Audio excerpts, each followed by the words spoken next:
Well, when you hear the word test, you might get a little flashback to school when you had all that test anxiety, and it really can set in as early as elementary school and then grow from there. Especially a pop quiz, you know? Oh, that's a worse word. PTSD. All right, but your kids don't need to go through that same experience.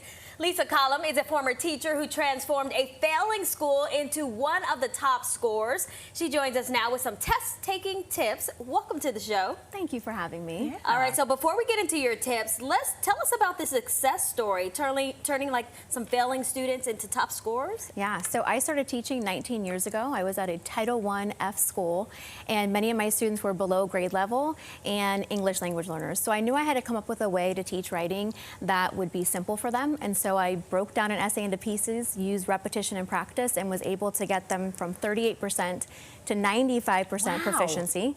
And then for the second and third year, I was able to get 100% of my students to pass, which led me to be investigated twice by the Department of Education. Wow. But everything was always cleared, and then I was able to share my ways with tons of other schools and teachers. Because they couldn't believe that something was happening like that. That level, Drastic. that next level, that's Yes. incredible. So what would you say is the most important testing rule that a lot of parents may forget?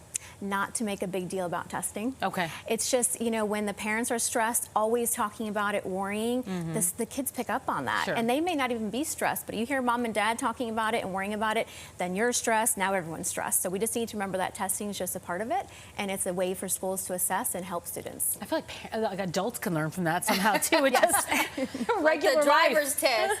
Okay, so you say that parents and kids should reframe the testing experience. What do you mean by that, and how do you go about doing that? Yeah, so test days should be a day to show off your skills. They've been working all year long, learning, practicing. It's their time to shine. So put the focus on that rather than you need to pass the test, you have to get this score. Let's ensure their confidence, motivate them, and let them know, just show what you know, you got this. Okay. Yeah. Well, so you suggest a testing day dry run. What does that look like? This is my favorite tip of all because, like a football coach, right, before a game, you're going to practice scrimmage. We need to do that with the kids. Let them get a practice run through the test.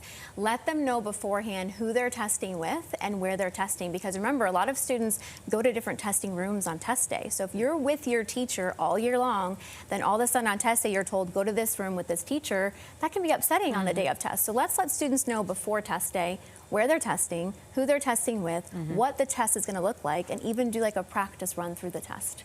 Okay, how do you suggest that parents recognize if their child may have test anxiety? Yeah, so as a mom of four myself, this one hits home because I know what it's like to see students struggling with test anxiety. So it's just knowing the signs. It could be as subtle as a stomach ache, not being able to sleep, upset, crying, and that's the time we want to have these conversations of, listen, it's just one day, take it, do your best, and move on. Because in the end, that's what it is. Just great advice. Great life advice, Lisa. Yes. Thanks for being with us today. Yes. It's good to have you. And of course, for sharing your tips. And for more ideas on reducing stress before a test, you can follow Lisa on Instagram. The information right there up on your screen.